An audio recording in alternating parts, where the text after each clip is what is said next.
ready to rock? Yeah, sounds good. All right, we're rocking now. So we're already okay. I have to tell you, I have been waiting to do this movie on the podcast for so gosh Mm, darn long. Like I have been like this hyper relevant film. This was actually the very first film. You know, we've been doing the watch party now for like 6 years, and this was the very first time we were going to do this movie. The first year that we had HATM, like back when we were trying to figure out what it was, and it was available on Netflix. I'm like, sweet, 9 to 5. Everyone's gonna watch, right?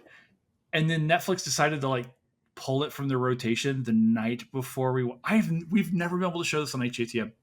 huh. So got to watch it this weekend. I was like, oh my gosh, finally.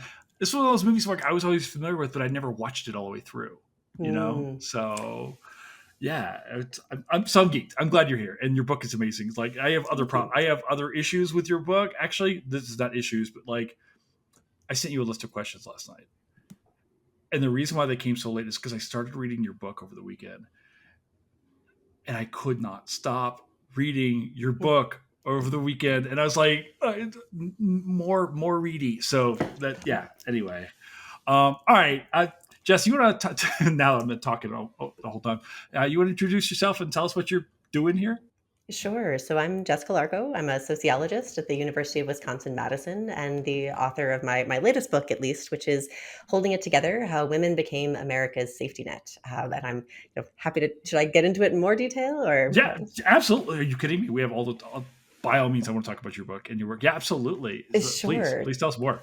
So, I mean, this book really, this is, I mean, well, we can get into more of the details on how this book came to be, but really, Mhm. the gist of it is that other countries have invested in social safety nets as a way to help people, manage the risks and responsibilities that they face in their day-to-day lives. And in the US, kind of like big corporations and billionaires have decided that they don't want to pay for those kinds of safety nets. And so what they've done is leverage their wealth to turn the US into what I talk about as a DIY society instead, Mm. where people are supposed to manage their own risks and responsibilities without support from the government in managing those challenges. And the idea behind this is really that if people just make good choices, they won't actually need a social safety net. But the reality is that we really can't DIY society in the sense that, some people, sure, might be able to get by with limited social support, but there's plenty of us, kids, elderly people who are sick or disabled or marginalized who need support from others. And essentially, what I show in the book is that despite those challenges, we've managed to maintain this illusion of a DIY society by relying on women to fill in the gaps, both in our social safety net and also in our economy, kind of filling in the gaps for both the people who need care and certainly the parts of our care economy that don't work under the kind of capitalistic model that we have. Yeah, okay, so I felt like reading your book was like you could have also called this like gaslighting the book. It's so I mean just the expectations that get placed upon women about what they can and cannot do are just all over the place. We see that in this movie as I was watching the movie and comparing it to your book. I was like, oh my gosh, like I was like it's almost like some of the characterizations between Dolly and so forth, or just like there are chapters in your Mm. book between these myths of like the meritocracy myth that you talk about, the Mars and Venus myth. I was like, it's so right there, and a movie that's 40 years old, 44 years old. I Yeah. mean, stunning. Yeah, no, and certainly, I mean, I think it speaks to this idea that, like, this book, my book tries to tell the story of, how we came to rely on women as this social safety net.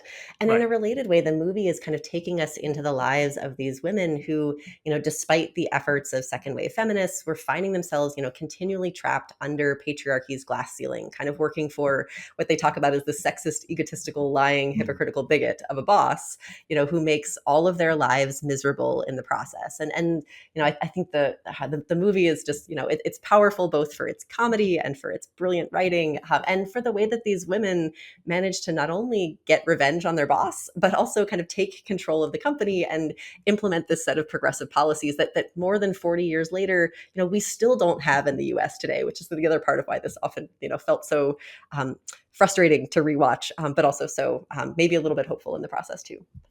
Right. I mean, yeah, it definitely felt like, wait a second, is this movie a fantasy? Because like you're talking about this, like it's like these women achieve these things in this film that it still feels like we're struggling to get to. Am I right? Yeah, I mean, very much so, in the sense that, I mean, so like we can situate this movie historically in this moment where, coming out of the Second World War, and I talk about this a little bit in the book too, in terms of, and they actually mention this very briefly at the end of the movie, which I think is brilliant. There's this moment where the chairman of the board comes in and he's praising Hart, the boss, for like all of these new programs that he's put in place, including this new Mhm. daycare program. And he says something to the effect of like, "Oh, during the war, I was in charge of putting daycare centers into all of the defense plants," and that's a direct nod to the Lanham Act child care centers that I talk about in the book, which are which were put in place during World War II as a way to increase workforce participation among women, especially mothers with young kids, and they were highly effective. But at the end of the war, instead of following our European neighbors and the decisions that they made, we pushed women back home, and that ultimately, the frustration of that moment of being pushed out of the workforce, pushed back into stay-at-home motherhood, threatened with electric shock therapy if they refused to go back home, led to the women's movement, led to some of the sort of the big progress that women made in the 60s and 70s, the Equal Pay Act, things like the Roe versus Wade decision, things like the acts that were put into place to give women access to credit cards or access to home loans or access to mortgages in their own names. We saw Shirley Chisholm, like the first woman to run for president, the first Black woman to run for president in 1972. And, so these were kind of the gains that are the backdrop of this movie, there where we get to like 1980, and we've had all of this progress that's making it more possible for women to be in the workforce, to have these economic opportunities, things like Title IX, educational opportunities. But as the movie tells us, that doesn't solve everything. Those Mhm. kinds of the gains that we saw during the kind of second wave feminism, the women's rights movements, they made a lot of progress, but they didn't make that progress in a way that really made women equal with men. And the movie kind of alludes to this, but we can talk about it too. Certainly left lots of inequalities among women as well, in ways that I would argue sort of laid the groundwork for where we are today, which is that we've really stalled that gender revolution that brought us to the point where the movie started. Yeah. Okay. So you talk about that, and I kept thinking this is my first time watching this movie in ages, right? And one of the things that became I really liked actually was the dynamics in the office where it's like all the women are on a team. Like, no, this is a very like there are competing visions and agendas and motivations.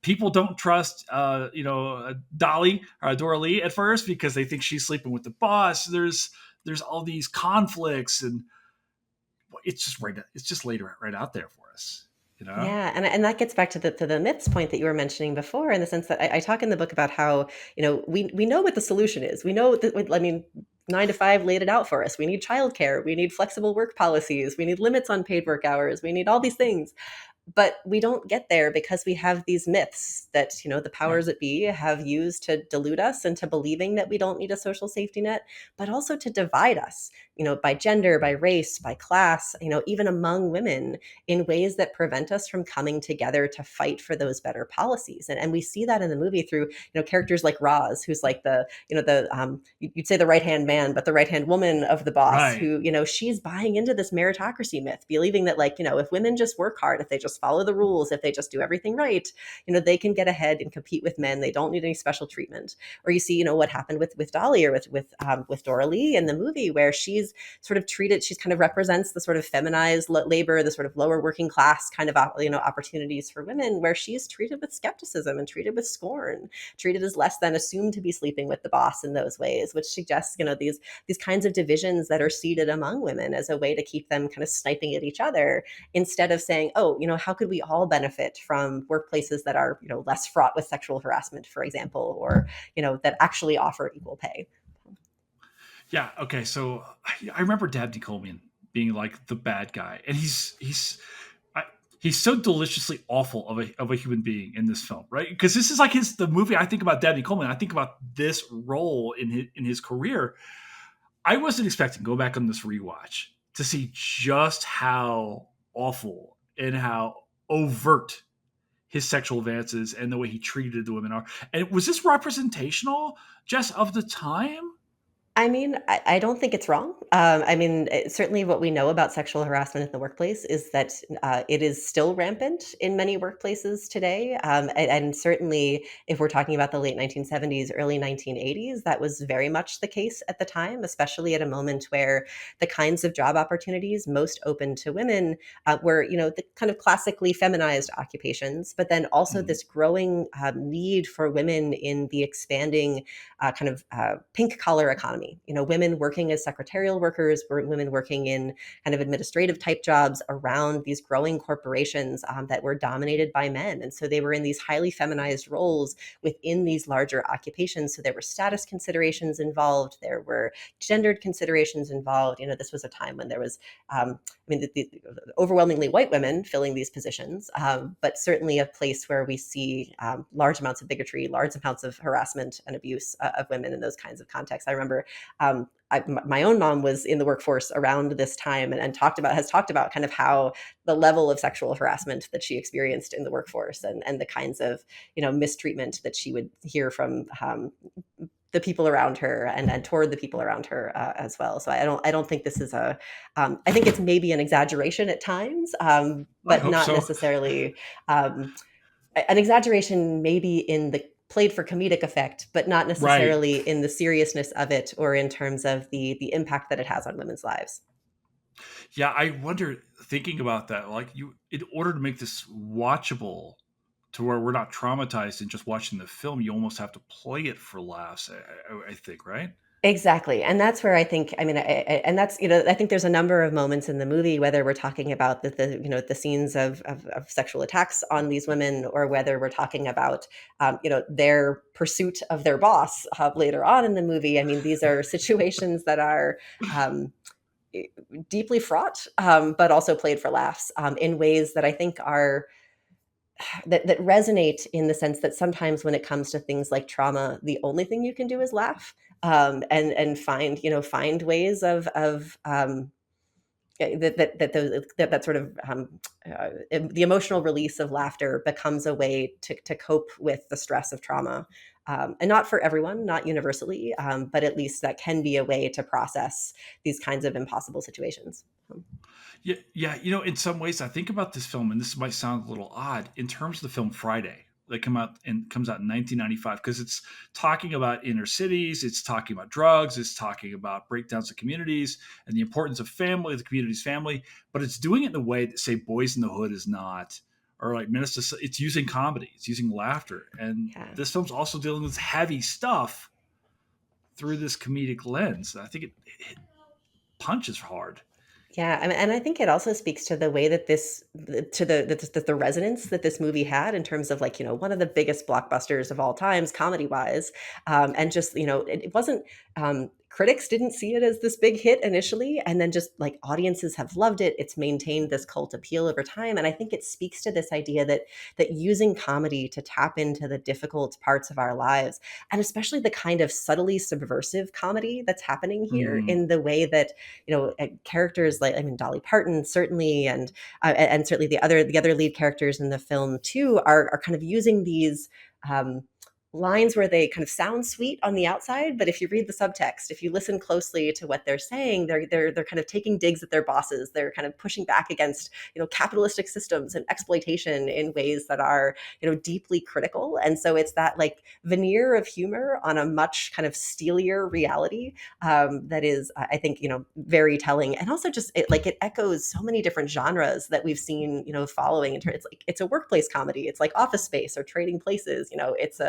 It's a buddy comedy. It's like Blues Brothers, like Thelma and Louise. It's a girl power movie. It's like the precursor to Bridesmaids and Bad Moms and these kind of more modern takes on this kind of thing. And it's even, I mean, this is one of the things that I did a little bit of digging on the history around like stoner comedies, and this is really Right. like one of the original stoner comedies in a way that I I think wasn't we don't expecting to fully see that. recognize. Yeah, yeah.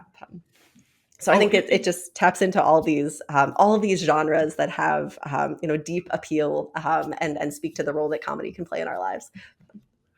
yeah, totally. And just the relevance, and it's almost this prescience that if the girl's gonna let's smoke weed. It's like, and just the idea. And I live in Colorado, and the idea that people are talking like it's a marijuana cigarette. Oh yeah, 2 blocks. It's God, it's so much fun. Um, you talked about this thing being a blockbuster. This film was made for like 10 million bucks. It makes 110 million dollars in 1980, which is just that's like Star Wars esque money in that era. It's crazy to see that response in a time when the big blockbusters are Star Wars and then Indiana Jones comes out the next year and stuff like that. And then you've got this office workplace film about 3 women that just shatters expectations and can remain so. People, I started teasing this the other day that we were going to do this pod, and people were losing their minds. Like, oh my God, I can't wait. I love this movie. I love this movie.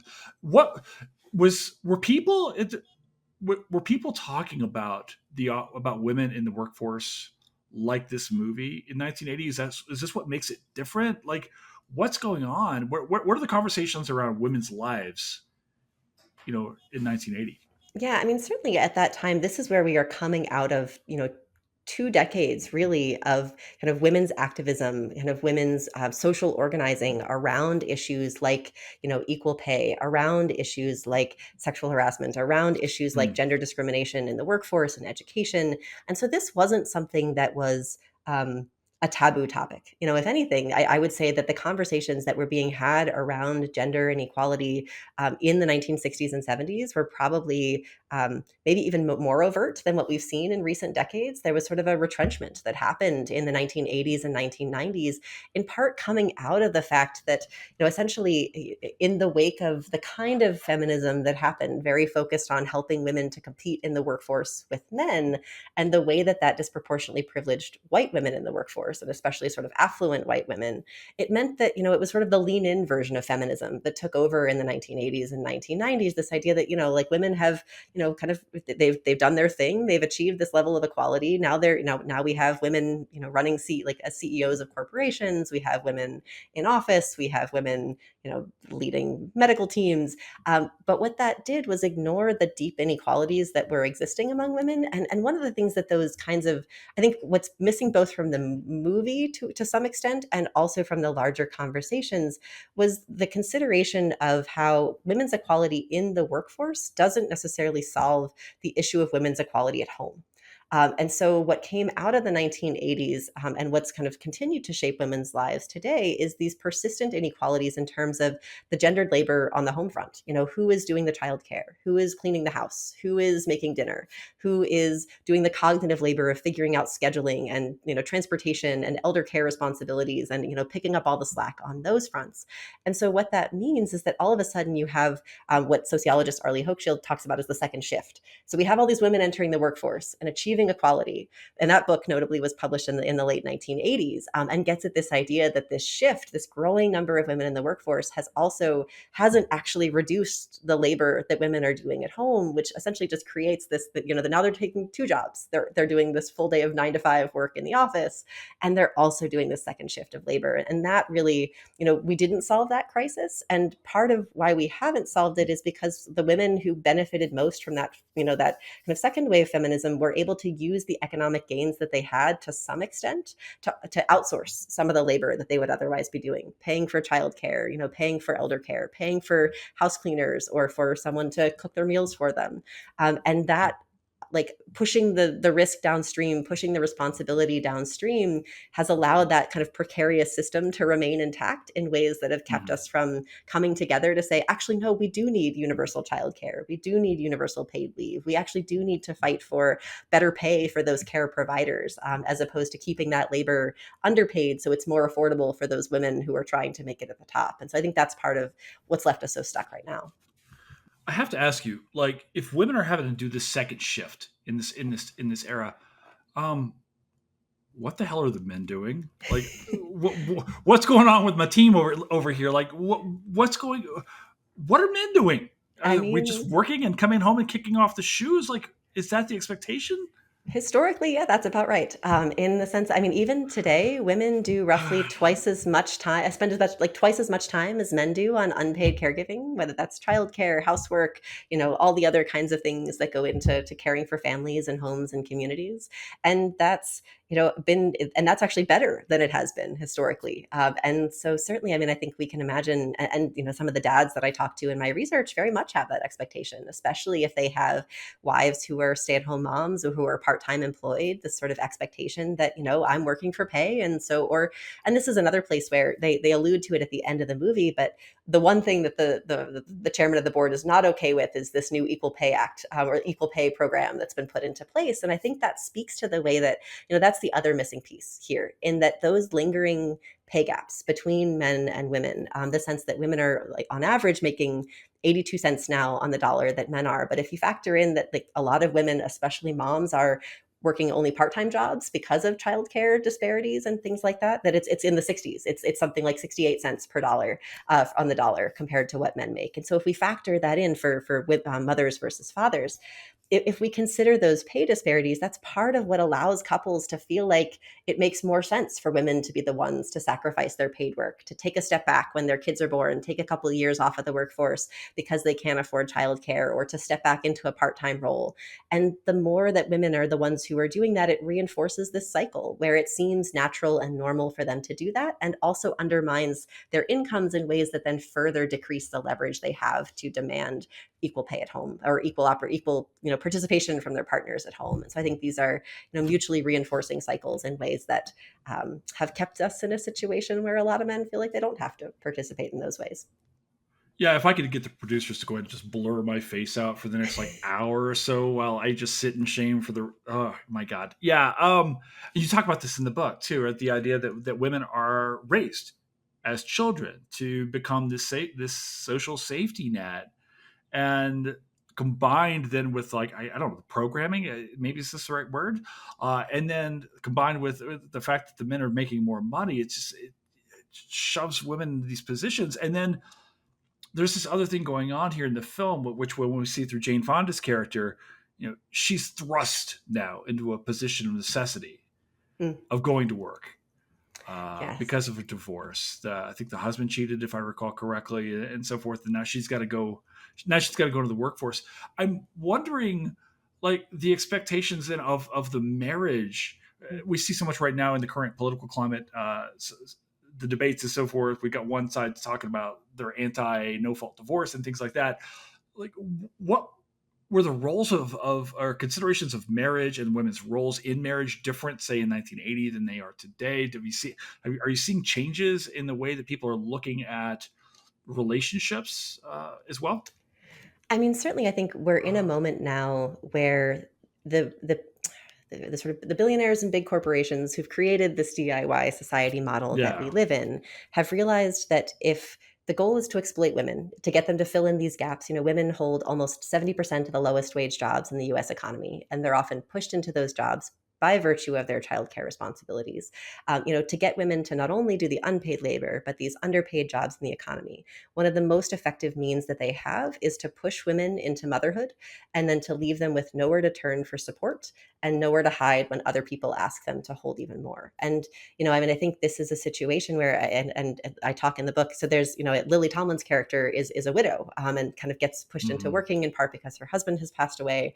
And I open the book with a story of a mom who was a stay-at-home mom up until the early part of the pandemic. In part, she'd gotten pushed out of the workforce because childcare cost too much. She couldn't, her and her husband were going to be cash negative if they tried to pay for full-time childcare.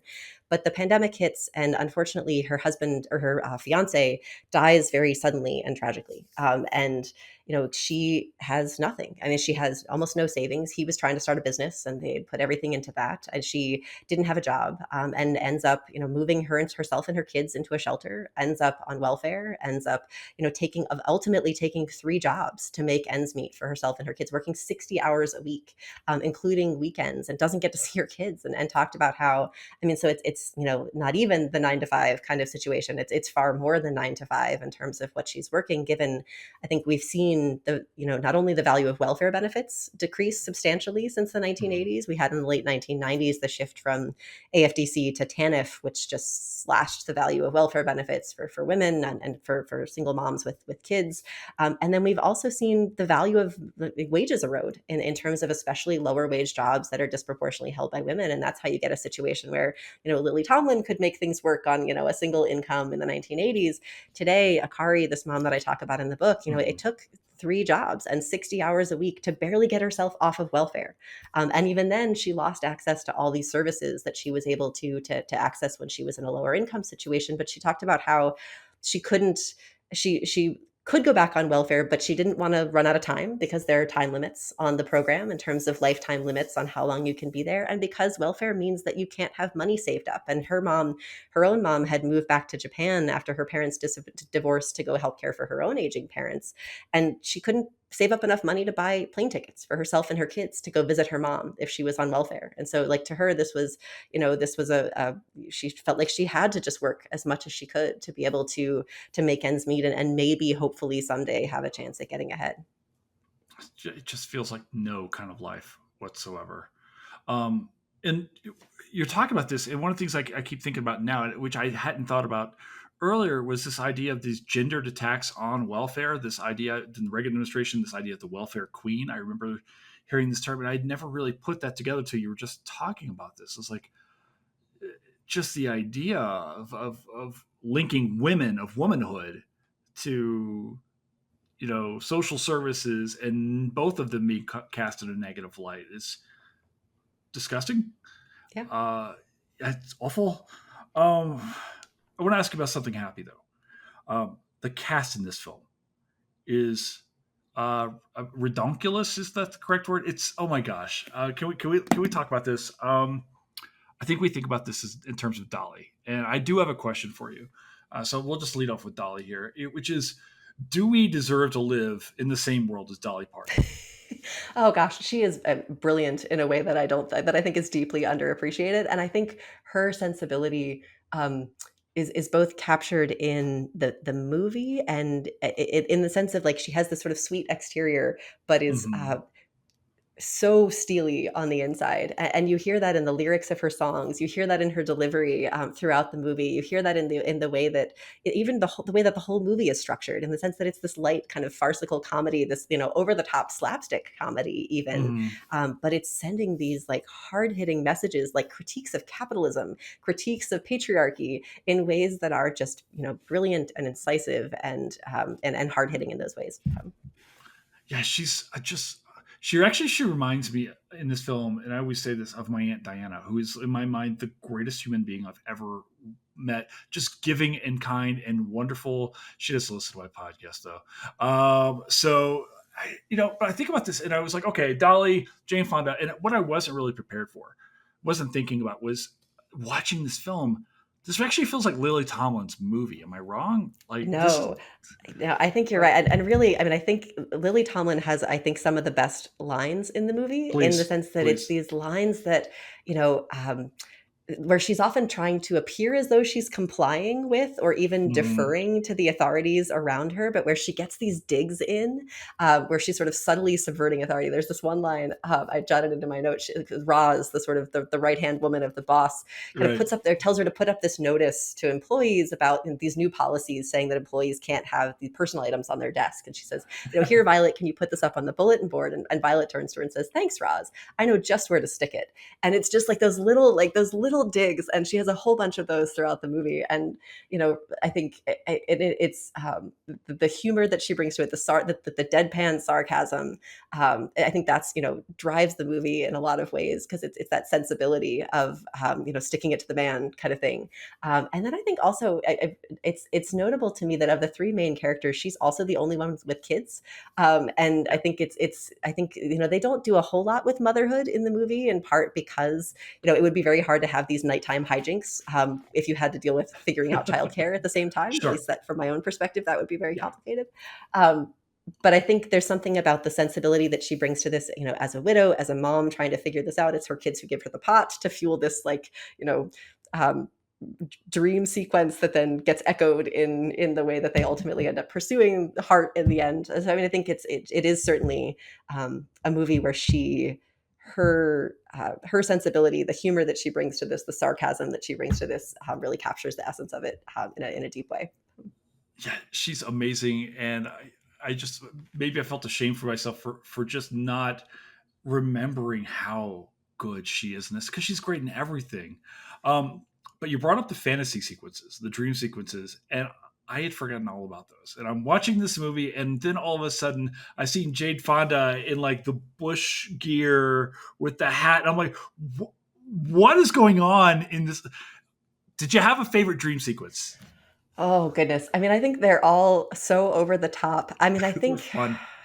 I think I maybe like Dolly's the best, in part because I think I like her delivery of it the best. I think she plays the comedy of it in such a way Yeah. that is it just like it showcases her personality in ways that I think the Mm. other two are funny and kind of engaging, but I don't think they quite hit the nail on the head in that same way. And I think what I really like most about the fantasy sequences is how they're echoed in the later parts of the movie, in the sense that like the same ways that they are, envisioning pursuing their boss end up getting not in exactly the same ways, but end up sort of, you know, life imitating dream sequence kind of scenarios in ways that I found really thoughtfully put together in terms of plot.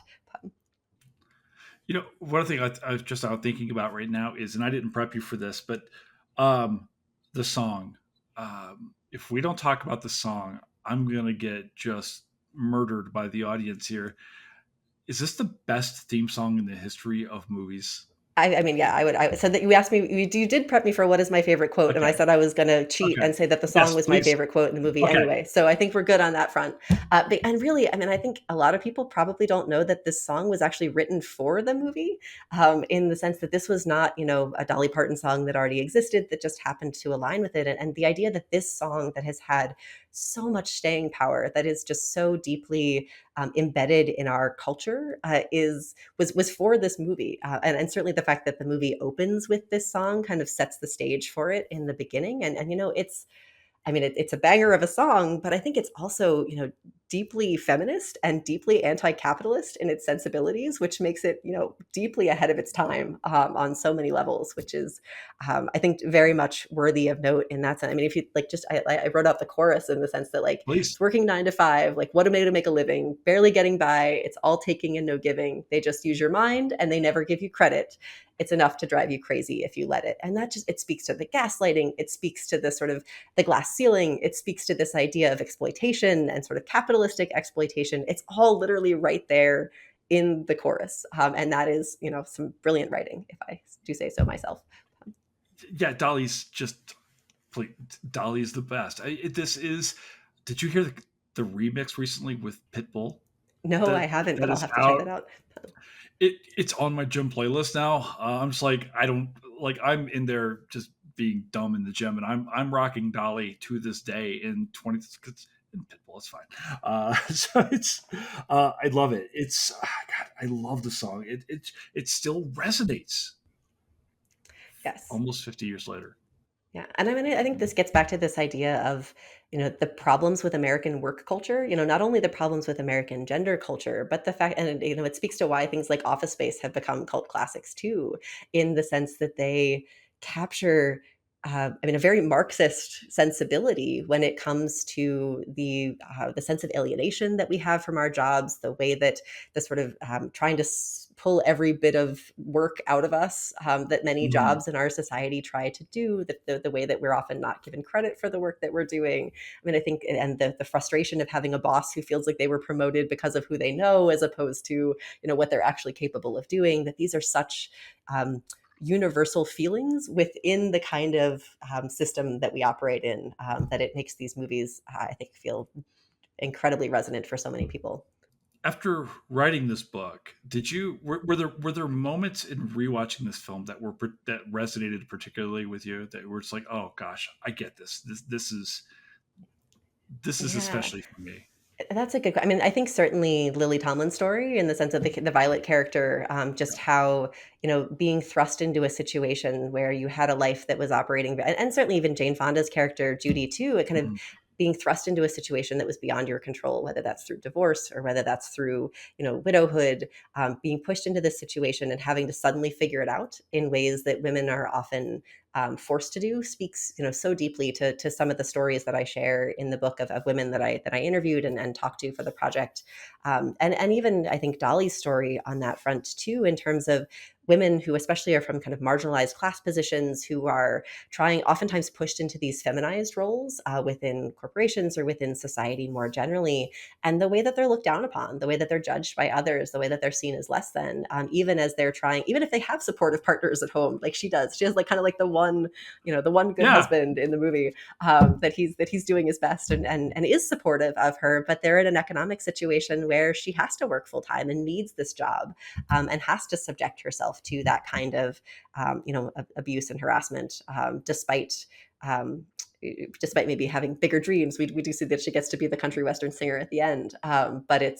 I think it speaks to how fraught these situations are, and long have been for women, and the kind of inequalities that exist. I mean, there's like hints at kind of the racial inequalities too. There's this great scene, in the very beginning of the movie where, Jane Fonda's character shows up for her first day of work, and there's a Eddie, a young black man from the mailroom, is kind of coming in, and he complains about how, like, oh, like, they're always, what chance do I have of ever, getting promoted if they're always pulling in people from the outside? And I think it's, Mm.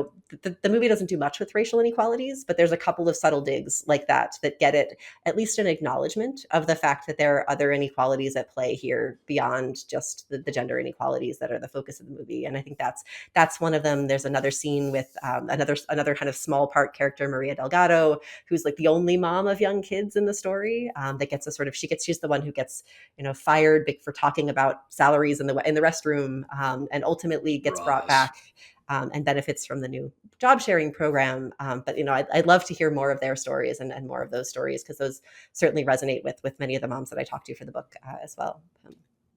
Yeah.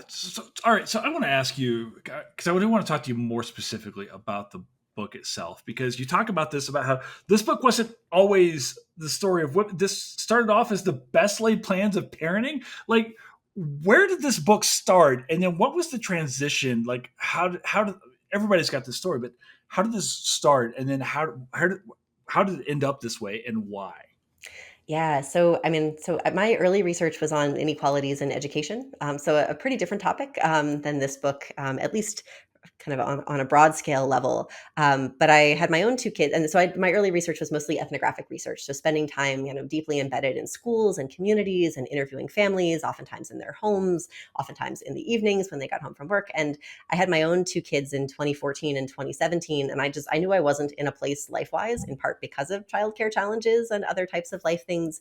I wasn't in a place where I could go do another ethnography like what I'd done before. And so I was trying to figure out, like, what's a project that would, tap into some of these things that I'm interested in now around kind of families and decision making, and that also would just work better life wise, around the constraints of parenting. And so I also wanted to get, my graduate students and my undergraduate students more involved in the research process.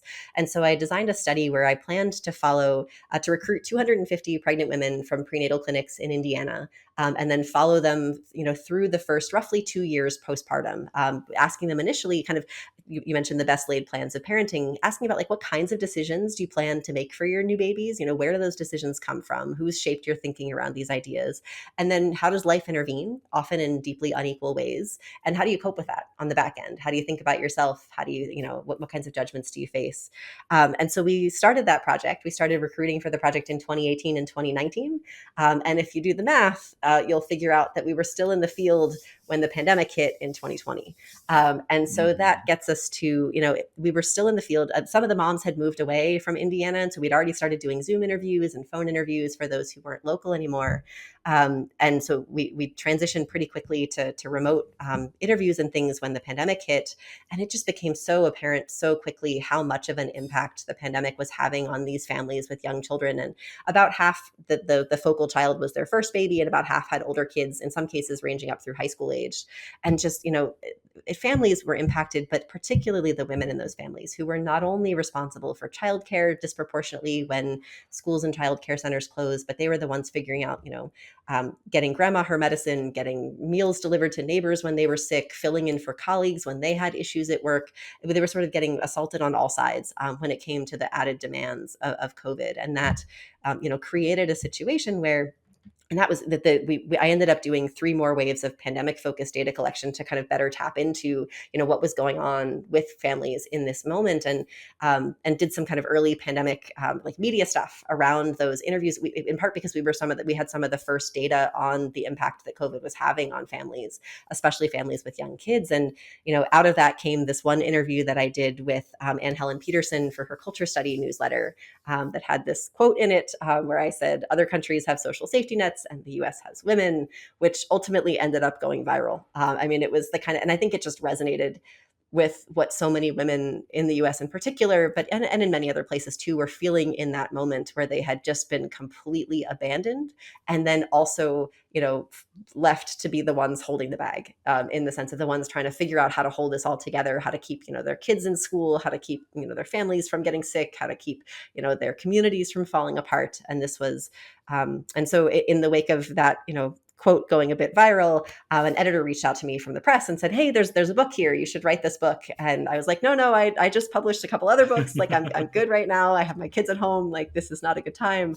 And she's like, no, really, there's a book here. You should write this book. And so eventually, I agreed to write the book, and decided to go with it. And it was, I talk about it as a labor of love and a labor of fury, in the sense that this was, on the one hand, a story that by that point I felt very compelled to tell, in part because of my own experiences and the stories that I'd heard from so many of these women.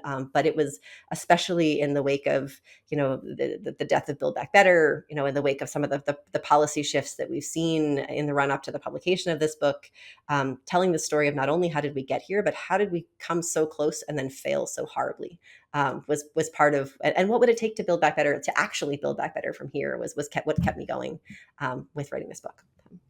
I want to ask you, because so many of the historians and scholars that we have on the pod are dealing in the archive, right? And they're dealing through papers and the library. And you're creating an archive. I've been there myself doing ethnographic work and stuff like that. But I'm wondering, you're the first sociologist we've had on the pod. I'm so excited. But can you talk a little bit about how do you find people to interview, and what's that process like? And are there boundaries that you're having to overcome via trust, or obviously the COVID was a huge one, but what's that process like for you as a researcher trying to sculpt a question that needs to be answered and finding someone to help you discover this stuff? What's that like? Yeah, this is, both the beauty and the challenge of qualitative, Yeah. interpretive research, where you are, in terms of access, this is a huge part of the battle. And for us, I think recruiting in prenatal clinics was it worked out well in terms of being able to access women from a range of different backgrounds. We had things like Medicaid serving clinics that were part of our sample, and so allowed us to get at, not just the convenience sample that I might be able to get at through my own personal networks or through my students' networks, and also at the same time that we needed boots on the ground. We needed people physically in the clinics, and so that's where I relied very heavily on a team of undergraduate and graduate students to be in those clinics, talking to women as they were coming in for. And I did some of this myself too. We did this during the 6-month screening, where most women and people who are pregnant take a screening for gestational diabetes, where they have to drink this super syrupy, sugary liquid and then wait for I remember 2 this. hours. And so we're Yeah. like, this is a window. And I learned about this from a colleague of mine, Elaine Hernandez, who'd done some similar research on pregnancy and used a similar recruitment strategy. And this was a time when they're just sitting around waiting anyway. And so it was a good time to be able to say, hey, can we tell you about the study that we're doing? Can we get your contact info? Can we get back in touch with you and follow up? And certainly not everybody participated, but that kind of face-to-face interaction, having those conversations, talking to them, about their pregnancies, talking with them about their hopes and dreams for motherhood, or for their, talking about their current kids if they already had them, was a way to start building that trust. And then certainly I think in terms of getting people to tell their stories, this is a place where certainly you go in with some questions, but at least with the kind of qualitative research that I do, I'm often interested in letting people tell their stories and, following up with some strategic questions to unpack unpack key ideas that are related to the research questions, but mostly letting people take me where they want to go, and using that as a way to then uncover key themes and key surprising ideas that I might not have uncovered otherwise. That if I'm too hemmed into my research questions, I might miss, the most interesting stories that are out there, or the things that would potentially be most surprising in the end. And so that's, at least the way that I tend to approach interviews is, I have some questions, but I'm also just going to mostly ask you to tell me your story. And especially since we got to follow these same women, multiple times, we ended up doing 7 waves of surveys and 6 waves of interviews. And not everybody participated at every wave. But by the time we were done, I mean, we'd gotten to know these women and their families, their partners, in some cases we talked to as well, in ways that made their stories feel, deeply real and certainly deeply compelling to share. So I'm writing a book on 18th century Florida, and you use a word that I don't get to use in my work called neoliberalism, and Mm-hmm. I'm kind of it doesn't really happen on the cattle plains of Florida as much. Can you talk a little bit about how neoliberalism is kind of pushing all these things? Like, where's this coming from, and how does this affect women's lives? Yeah, so I talk about in the book kind of about like, well, where did this come from? And I trace Yeah, some of the origins of our current DIY system back to the 1930s. And so this is essentially, and this fascinating. draws on lots of other historical work, Naomi Oreskes' work, for example, Jacob Hacker's work, thinking about in the wake of the New Deal. Big businesses, big corporations, and the millionaires and a handful of billionaires at the time didn't want to pay the higher taxes that were needed to pay for these New Deal programs. And so they started looking for rhetorical justifications, ways to persuade Americans that we didn't actually need a social safety net, that if anything, we'd actually get by, like that we would actually be better off without them.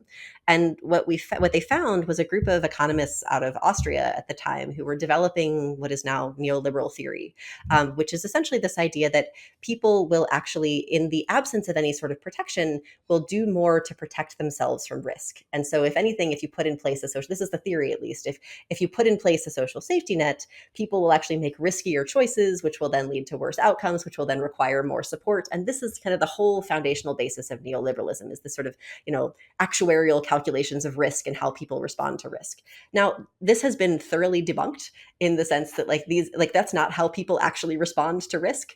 More risk does not make people make better choices necessarily. But at the same time, this was an idea that was, deeply sticky, and certainly that those big businesses and their kind of representatives, the National Association of Manufacturers, dumped a lot of money into trying to persuade Americans that this was true. I mean, this was they hired these Austrian economists to come over and work at elite universities in the U.S., where they went on to train folks like Milton Friedman, who is arguably the sort of architect of our modern political and policy system, and then who was also a major factor in helping to orchestrate things like big propaganda campaigns, things like General Electric Theater, which essentially launched Ronald Reagan's political career. He was the host of this kind of national television program that ran for decades and sold this very kind of up by your bootstraps, anti-government, pro-business, everybody should just make good choices and they'll be self-reliant and be able to do it all on their own kind of a model through these stories. And this, helped to shape what we think of today as the American ethos, the kind of belief in self-reliance. I mean, not that it hasn't existed for a long time, but especially this idea that not only should people be kind of out for themselves, but they should be trying to, better themselves as much as possible. This sort of competitive ideas around individualism that fuels so much of the anxiety that exists also in our society today, and that fuels a lot of the inequality, because there's, not only an interest in people trying to just support themselves as best they can, but also to try to compete with others to get the limited resources that we are being, that are available in our system. You talk about how neoliberalism gives birth to this DIY society. Can you a little bit talk a little bit more specifically, but like how do we envision this DIY society around us when we're looking around? I walk outside the door here. What am I seeing here that's representative of this DIY society? Sure. So essentially, what this means in practice is that we have underinvested in the kinds of systems that are necessary to ensure that people can live lives with dignity, in the sense that if you are facing hardship, if you are, unable to care for yourself in whatever way, you don't get a lot of support necessarily. There's some social programs out there, but, welfare for women in Indiana, for example, if you are a single mom with two kids in Indiana and you are on welfare, the maximum you can qualify for in benefits is $287 a month. And like, that's not enough to live on. And maybe you'll get a little bit more support than that with things like food stamps, but it's not designed to be sustainable. And this is the kind of punitive model that if anything, is designed to punish people for being, reliant on the government, as opposed to making it possible to sustain a life on that kind of support. So that's a piece of it, is kind of the not supporting people and living lives with dignity. I think another piece about it is not giving people a leg up and reaching opportunities, in the sense that other countries invest in things like universal childcare, and things like universal college, and things like, universal preschool and paid family leave, in ways that kind of help to provide economic opportunities, not only for, parents, but also for young people, and kind of moving through the generations. And certainly like things like, guaranteed retirement income as ways to, better protect people in those moments as well. And these are, affordable housing, ways that we can help people to have economic opportunities to kind of build things better for their families and for their lives. And then the third piece is about trying to ensure that everyone can participate equitably and sustainably in a shared project of care. And this is where things like this is part of where things like paid family leave, but also things like paid vacation time, or reasonable work hours, limits on work hours. France, for example, has fairly strict limits on paid work hours, and other countries and some places even in the U.S. have kind of played around with 4-day work weeks, where the idea here is that if people feel less compelled to put as much time into paid work as possible, then they have more time left over to be able to do the work of caring for their families, caring for their homes, caring for their communities. You don't end up in a situation where, like my bedroom right now, where you have this giant pile of laundry that no one has any time to fold. And so like, and on the one hand, people can be like, oh, well, just leave the pile of laundry, it doesn't really matter all that much. But like, there's an element of joy that is lost when you can't live in a space that looks the way you want it to look, or when you can't Thank you. spend the time with your family that you want to, or when you can't go, visit grandma, when you can't go, volunteer in your community because you feel like you're being stretched on all sides. And so this is a place where, with better policies, we could not only help people live with dignity, but also help people to, get a leg up in reaching economic opportunities, and certainly participate more equitably in this shared project of care. And that's, what a DIY society robs us of, is the opportunity to be able to do those things. You're talking a little bit about like having the house the way you want it to, and I cannot help but notice the color coded books over your left shoulder. I'm like, oh, how'd she do that? I was like, oh, that's so. I do not have the capacity. When you spend a lot of time on Zoom, it gives me joy. Yeah. It's so nice. All right, I have to ask you, because you're doing all these interviews with expectant mothers, and in some cases, people who have already experienced motherhood or continuing to experience motherhood, and things like that. So I'm kind of wondering, this is maybe a two-part idea here, but especially in light of, say, Roe versus Wade, before this film is released, and then of course with it being overturned recently, how is sexuality policed within, say, the social safety net? And then how are women being forced into this motherhood trap? I guess this is maybe kind of, you talk about this motherhood trap. So I'm kind of wondering, are these two parts of the same question? Like, what's going on here with the Yeah, very production much and so. these I mean, artists? I mentioned before this idea that, one of the most, it's not the only means of exploitation by any means, but, pushing women into motherhood, pushing people into parenthood, and leaving them without the support that they need to raise those children is a highly effective means of pushing people into low wage jobs, that we need someone to fill, but that are hard to fill, in part because they don't work in our economy, because we don't invest in caregiving in those ways. And in the book, I tell the story of a mom, who I call Brooke, who actually never wanted to be a mom herself. She had grown up in a very kind of difficult home life situation, and kind of said that parenthood wasn't for her. But then, like many young women, ended up getting pregnant unexpectedly in college. And she initially planned to get an abortion. She and her partner planned to get one, and he was on board. But then her mom talked her out of it. Her parents are, white evangelical Christians, and her mom was kind of very anti-abortion, and ultimately persuaded her that, keep the baby, will help you pay for college and finish college and raise the baby. And so Brooke agreed to this. But then once the baby was born, her family, she was a first generation college student, and her family figured out that they couldn't afford both, college and childcare. And so this was, a deeply complicated situation for Brooke, in that she didn't, living at home with her family also wasn't the best option. And so she and her son ended up also moving into a shelter, like the other mom that I mentioned before, and ending up on welfare. And, welfare in the US comes with work requirements. And so women who are applying for welfare have to essentially take whatever job they can get. And for Brooke, that first job that she found was a kind of minimum wage job in retail, and she absolutely hated it.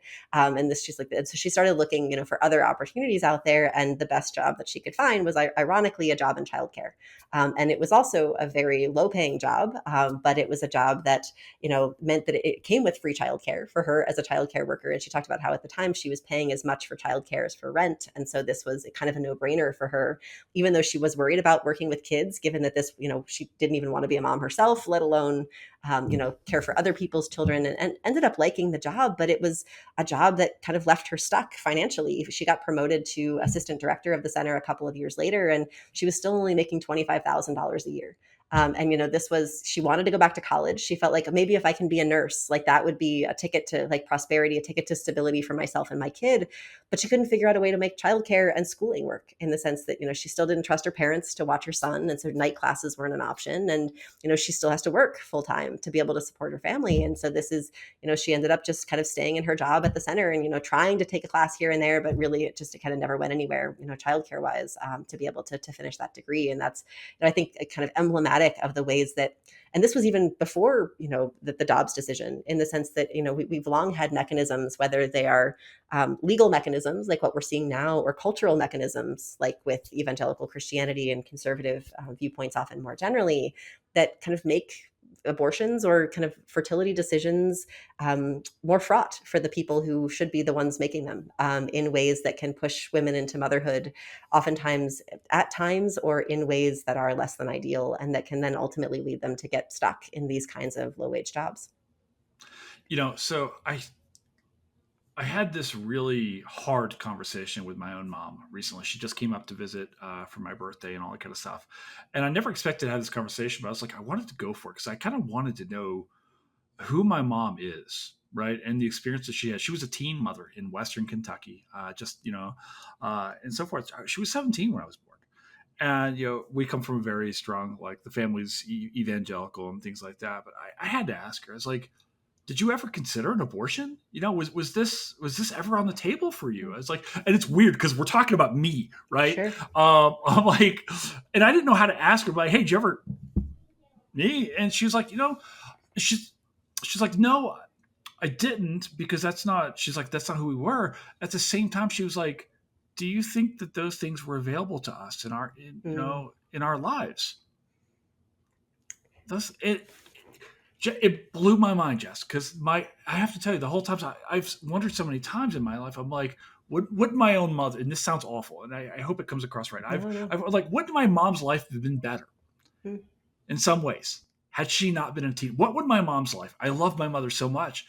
What would her life be able to do had she not been encumbered by me and my brother, especially my brother?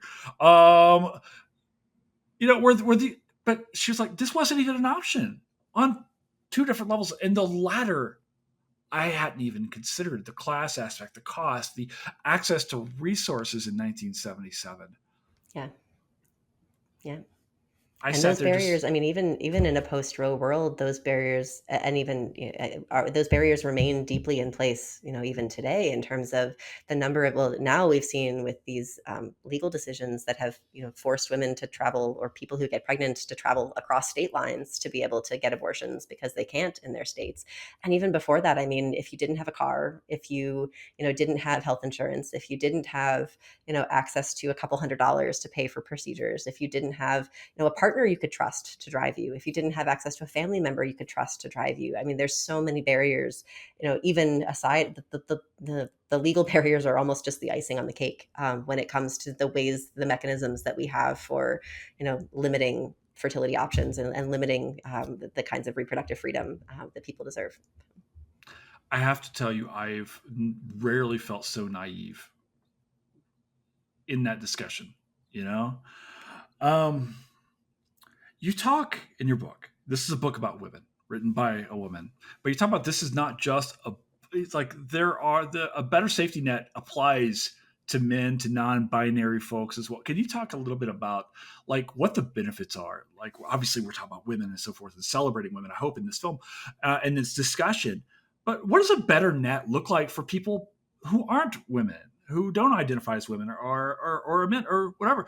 Like, what does that look like? Yeah, I mean, I think one way that this plays out is that so much of the economic pressure that men face in our society right now comes from the same precarity that ultimately ends up, pushing women into being the safety net. Men often feel pressured to be these breadwinners for their families. And certainly we've had, women are now growing and shares of breadwinners for families too. They're getting stretched on many different sides. But historically, men have felt a tremendous amount of pressure to be that provider financially for their families. And that's still the case for, many of the men that we talk to for the research too, especially those whose wives were actually the primary breadwinner, felt a lot of guilt around that, felt a lot of shame around that, in part because, I mean, this is pressure that comes from the idea that this DIY mindset that you should have to provide for your own family, that you shouldn't have to rely on government support, that you should be able to do it yourself. And so I think, putting in place these kinds of social safety net programs alleviates some of that pressure, alleviates some of that precarity that comes with, maybe you don't get the job that you want, maybe you don't get maybe you don't have to, or maybe you don't want to work that many hours. Maybe you don't want to work 60 hours a week to be able to keep that job or have a shot at the promotion that you need to buy a house that's the right size for your family. And, having more support takes that pressure off in ways that give men more options in terms of identity, in terms of who they want to be. People of all genders that, we mentioned before this idea that women are trained from, the time they're old enough to hold a baby doll to be the ones who fill in these gaps in the social safety net. But there's a lot of value in caregiving. There's a lot of value in taking care of others and cooking nice meals for the people that we love, or spending time with people that in our communities. And that's joy that men are often robbed of, because of the kind of social safety net gaps that we have, and the way that financially it often makes sense for women to be the one in families to fill those gaps. And so I think certainly there's not only economic benefits in the sense that men, families would be more financially stable in the context of these kinds of programs. It would make it more possible for many families to have two earners in two like good paying jobs as opposed to just one. But just in terms of the day-to-day life and enjoyment, you look at, if you compare places like the US to France, in terms of the amount of time that people spend on things, not only compared to American men, French men work fewer paid work hours and also do less unpaid care work than men do. And actually, women do less of both in France as well. And so it actually reduces inequalities, but it doesn't do that by pushing more work onto men. It does that by reducing work for everyone, because everyone has, less commitments paid work wise and more time for rest, more time for community, more time for family and friends. And also they're able to outsource some of the care work that they would otherwise be doing themselves with, strongly supported things like childcare programs and elder care programs. And so it's a more sustainable way of life for everyone in the process too. So how do we create that here in the United States? We were close because you lead in with this like we were there, we had it. It was, Yes. and my friend Honor Sachs talks about this. People ask, like, I remember one time she tweeted, like, "Is America great?" And this is even before Trump. She's like, "We've we've touched it, and then we run from it." Hmm. And I'm wondering, like, how do we get there? Like, where do we Yeah. go I here? mean, What are the solutions? And I think that's two different questions, in the sense that, Okay. like, on the one hand, I feel like we actually know what the solutions are. Like 9 to 5 knew what the solutions are. We need programs like paid family leave and affordable childcare. We need higher wages. We need equitable wages. We need a structure that actually supports people in living with dignity and having access to the support that they need, investing in caregivers. We need these universal programs. We need universal health care. My goodness. That we need to essentially take care of people and help people to take care of themselves and each other better than they're able to do now, with a whole host of social policies. The harder question, I would argue, I mean, there's plenty of, other countries' models that we can look to on how to do that really well. The harder question, I would say, is how do we persuade people to vote for the politicians who will actually enact those policies? And part of what's holding us back on that front, I mean, we got really close with Build Back Better. I mean, and really what happened there was that we had a bunch of billionaires and big corporations come in and buy off the politicians who might have otherwise voted for it, because these are popular policies. But at the same time, to get people to vote for the kinds of politicians who would put in place that stronger social safety net, we need to reject these myths. The kinds of myths that I talk about in the book, things like the myth of meritocracy, which persuades us that, maybe we're better off without a social safety net because at least that, allows me to feel better about myself. That kind of gives me a sense of moral superiority over people who, need the net a little bit more than I do or a little bit worse off than I am. And I talk about that in the book with some cases of some of the families that we interviewed who would have benefited very tremendously from this stronger social safety net, but rejected it because it allowed them to feel as though they were better than other families who needed it even more. And then, rejecting things like the myth of Mars and Venus, this idea that women are just happier at home and that it's better for everyone if women are doing that work. And, that allows men to feel like the good guys in the context of these kinds of gender inequalities, that men, especially if they're in a situation where it makes more sense financially for their wives to drop out of the workforce or to take a step back pay wise, they don't want to feel like bad guys. And so these myths come in and tell them, well, women are just happier at home, so we really don't need to invest in those kinds of programs. And that's an alluring message if you don't want to feel bad about exploiting your wife. And so I think these are the kinds of myths and messages, and even things like the supermom myth, which I talk about too, which persuades moms that they have to be the ones to take care of their kids, that no one can do it better than they can.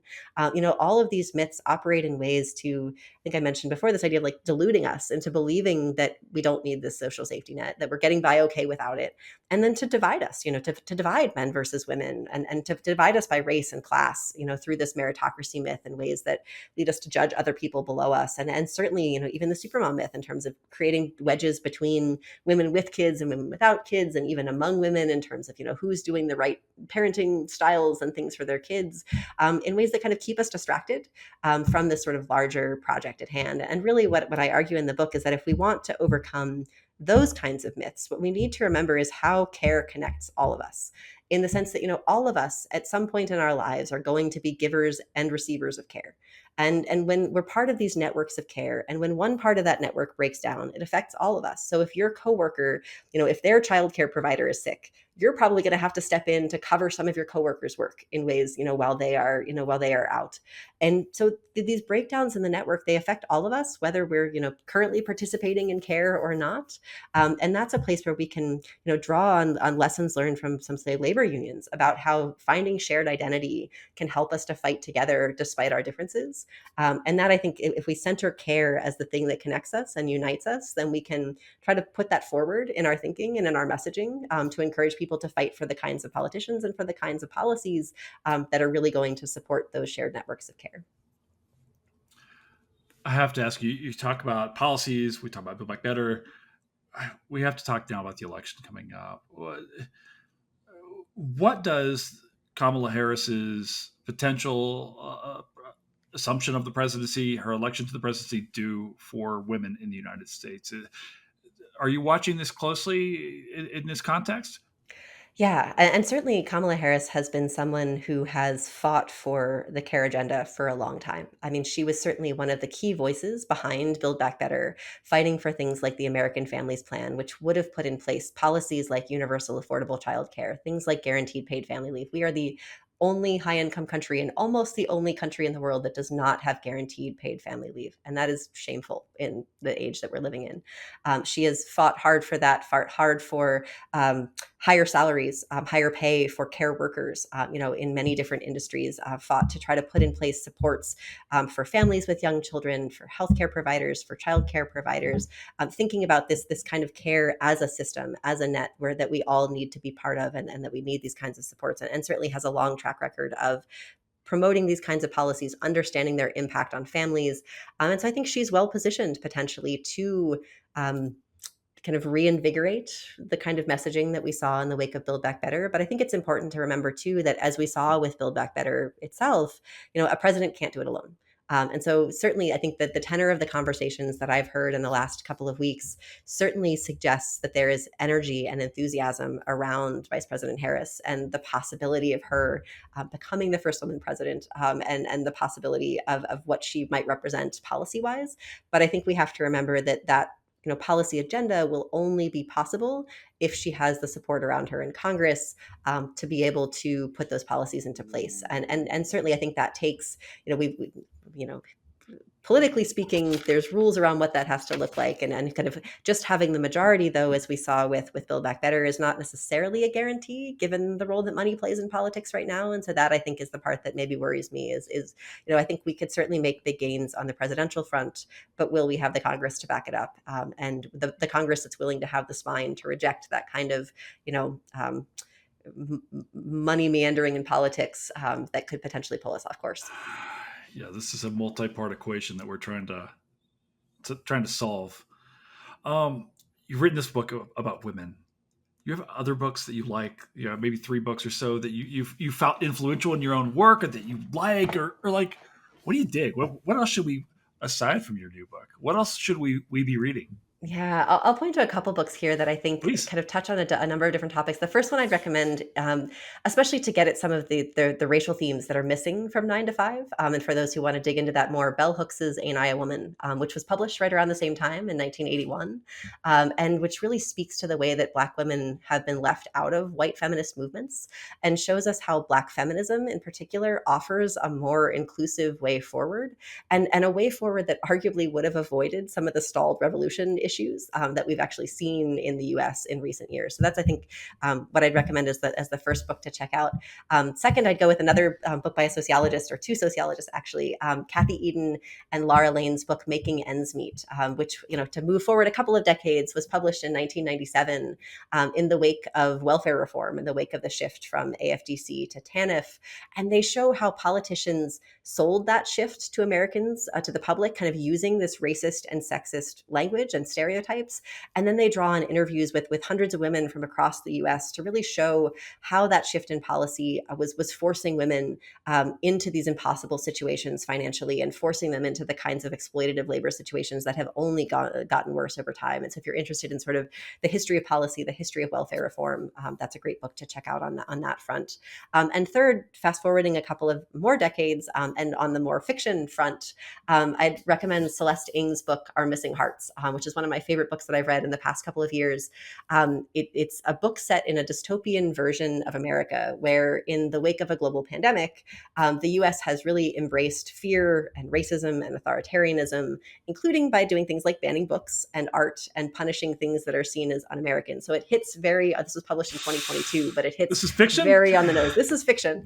And Wow. in the book, it's the story of this like heartbreaking and beautifully written story of this young boy whose mother is a Chinese American poet whose books were caught up in these book bans. And the boy's mother has to leave her family to protect them from the backlash. And the boy sets out to find her in the story and bring her back home. And in some ways, it's this like classic quest story, but it's also a story of the sacrifices that women make for their families and their communities, about the courage of women. There's even this underground network of heroic librarians that are sort of, the courage that they end up having to display in fighting, oppression and fighting for change for all of us, and not just for themselves. All right. Okay. Yes. Thank you. All right. I got to ask you, our final question here: is 9 to 5 a history movie? I mean, I think it captures a particularly interesting moment in history, but and kind of certainly helps us to understand where we are right now, and also where we were in the wake of the sort of the women's movement, the kind of hope, the kind of optimism that we saw in the early 1980s, maybe before we saw sort of what's often been kind of dubbed like corporate feminism kind of took over in the 80s and 90s, as we did have, often affluent white women moving into corporate types of positions. And so I think it captures this moment of hope, this moment of what's possible. At the same time, it does, as we talked about before, allude to some larger moments in history too, in terms of, things like the Equal Pay Act, in terms of things like the, childcare that was put in place during World War II. And so, I mean, I think this speaks to the idea that any movie is often rooted in history in some way. And I feel like this one, even if it's not particularly a history movie, it was contemporary at the time, very much speaks to the larger history of women's lives that are caught up in that moment, and certainly speaks to an important history that brings us to where we are right now. Yeah. I am so glad you wrote this book. So you started popping up on my Twitter feed just everywhere when news of this thing was coming up. I was like, I have to get her on. I got to talk to her. And then you were like, let's do this movie. And I I am so glad you did, because this was absolutely eye-opening for me. Just maybe some of the stuff that I'd taken for granted or never even really knew how to enunciate or to kind of spell out. Just you do. So thank you so much for being here, for talking about this movie, about women, about your book. This is amazing. So thank you so much for being here. This has been awesome.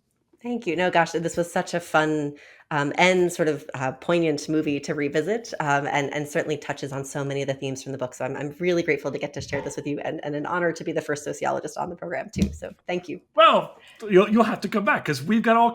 I'm literally writing a Mr. Mom.